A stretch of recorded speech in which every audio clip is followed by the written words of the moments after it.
নমস্কার বন্ধুরা, green plants হবিতে আপনাদের স্বাগত। বর্ষার ফুল, প্রচণ্ড পরিমাণে বৃষ্টি হচ্ছে। আমাদের ওয়েস্ট বেঙ্গলে এখন প্রচুর পরিমাণে বৃষ্টি চলছে।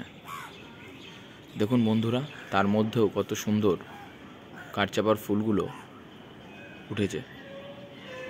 কি সুন্দর ফুটেছে কাঠচাপার ফুলগুলো, নতুন নতুন ব্রাঞ্চ বাড়ি বের করে আর নতুন নতুন ফুলের সৃষ্টি করছে এই কাঠচাপা গাছের ভ্যারাইটিটি। তো আজকের যে ভিডিওটা যে বিষয়ে হতে চলেছে সেটি হচ্ছে বর্ষাকালে কিভাবে কাঠচাপা গাছের যত্ন করতে হয়। দেখো বন্ধুরা, প্রত্যেকটি গাছের পাতায় জল, মানে এই মুহূর্তে বৃষ্টি হয়েছে আর বৃষ্টিটা বন্ধ হয়েছে আর আমি এখন ভিডিওটা বানাচ্ছি। তো কেন বানাচ্ছি বন্ধুরা? ভিডিওটা বানানোর একটাই উদ্দেশ্য, যাতে আপনাদের গাছগুলো ভালো থাকে আমার মতন। সেটাই হচ্ছে উদ্দেশ্য, যেন গাছগুলো ভালোভাবে টেকে কোনো রকম গাছ না মারা যায় এই বর্ষার কারণে। সেই কারণে ভিডিওটা বানাচ্ছি। প্রথমে সব গাছগুলো আমি একবার করে আপনাদের দেখিয়ে নিচ্ছি, তার কারণ আমি প্রত্যেকটা গাছের ক্ষেত্রেই এই ব্যবস্থাপনাটা নিয়েছি। দেখুন গাছের পাতা কীরকম কম, আপনারা খেয়াল করবেন। কিছুদিন আগেই আমার চ্যানেলে ভিডিও দিয়েছিলাম, গাছের পাতাগুলো আমি কেটে দিয়েছিলাম, সেই বিষয়ে আমি আপনাদের ভিডিও পাঠিয়েছিলাম। আপনারা অনেক বন্ধুরা দেখেছেন, অনেক বন্ধুরা হয়তো দেখেননি। তো যারা দেখেননি তাদের কাছে অনুরোধ রইল, তারা অবশ্যই আমার চ্যানেলে এসে ভিডিওগুলো দেখুন। তো এবার কী কী করণীয় এই বর্ষাকালে এই গাছগুলোকে টেকানোর জন্যে, চলুন দেখে নেওয়া যাক। আর ভিডিওটা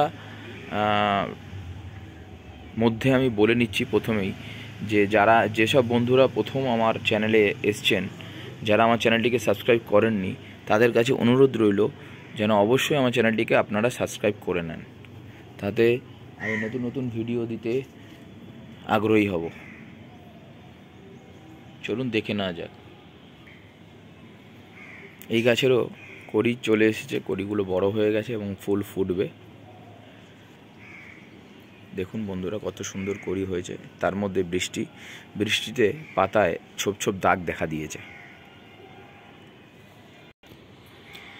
এইটি দেখুন, ছাদ ভেজা আছে, বৃষ্টি একটু আগেই হয়েছে, তারপরেই ভিডিওটি করছি।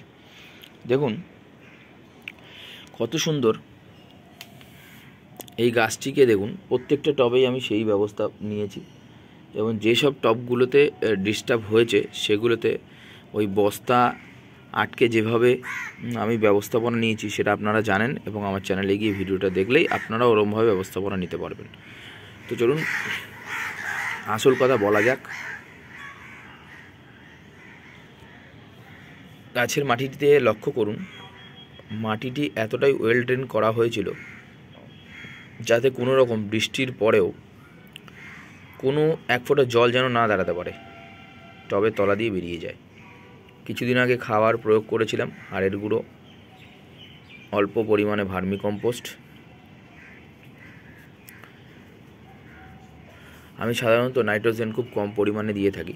এবং দেখুন গাছের গোড়ায় যেসব গাছের পাতা, তারপর হচ্ছে গাছের ডালগুলো কেটেছিলাম, সেই অংশগুলো পড়েছে, সেগুলো আমি পরিষ্কার করে দিলাম। এইভাবে প্রত্যেকটি টব থেকে আমি পরিষ্কার করে দিয়েছি, তার কারণ যেন কোনোভাবেই জল এখানে জমা না থাকতে পারে। এবং গাছকে কেটে আমি হালকা করে দিয়েছি। দেখুন 2-4টে পাতা রয়েছে, গাছকে কেটে আমি হালকা করে ফেলেছি। তার কারণ কি, বৃষ্টিটা যখন পড়বে তখন গাছের গোড়ায় যেমনি পড়বে, গাছের সাইডেও অনেকটা বেরিয়ে যাবে, কারণ পাতা বেশি থাকলে পাতাগুলো জল কালেক্ট বেশি করে এবং সেই জলগুলো সরাসরি গোড়ায় এসে পড়ে। সেই কারণে পাতাগুলো কেটে আমি গাছ হালকা করে দিয়েছি। এবং মাঝে মাঝে যখনই বৃষ্টি বন্ধ হবে বা রোদ দেখা দেবে, তখনই যেন সঙ্গে সঙ্গে গাছের গোড়ায় রোদ পড়ে।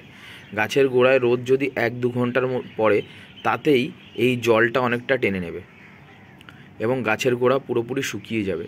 সেই কারণেই এই ব্যবস্থা আমি নিয়েছি, যে গাছের পাতা আমি হালকা করে দিচ্ছি, এবং গাছের জলের চাহিদাটা পাতা থাকলে প্রচণ্ড বেড়ে যাবে, ঠিক আছে? সেই কারণে যাতে না বেড়ে যায় সেই কারণে পাতাটাও আমি কেটে দিয়েছি।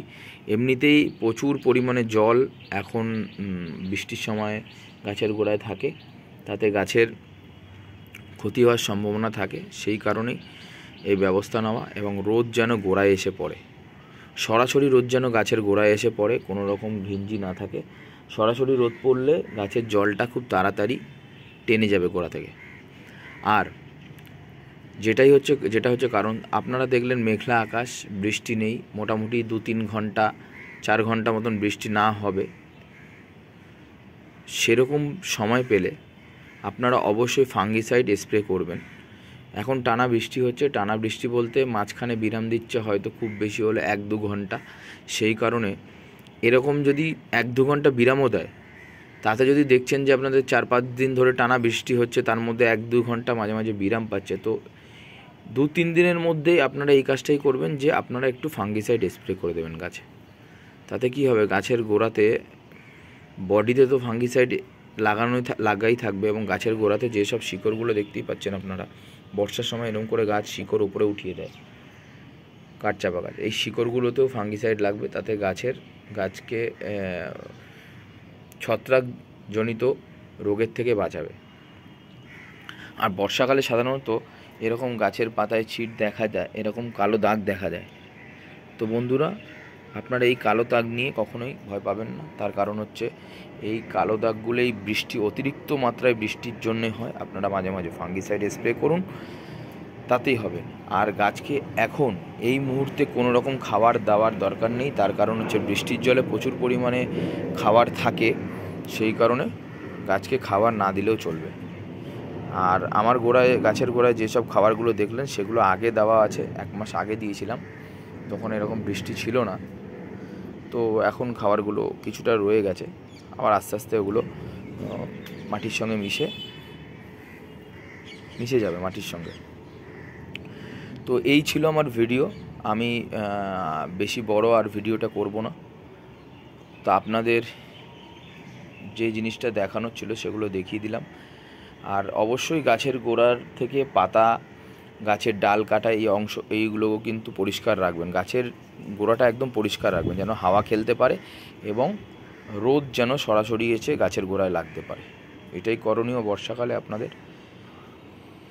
তো অবশ্যই ভিডিওটা শেয়ার করে দেবেন বন্ধুদের মাঝখানে। ধন্যবাদ।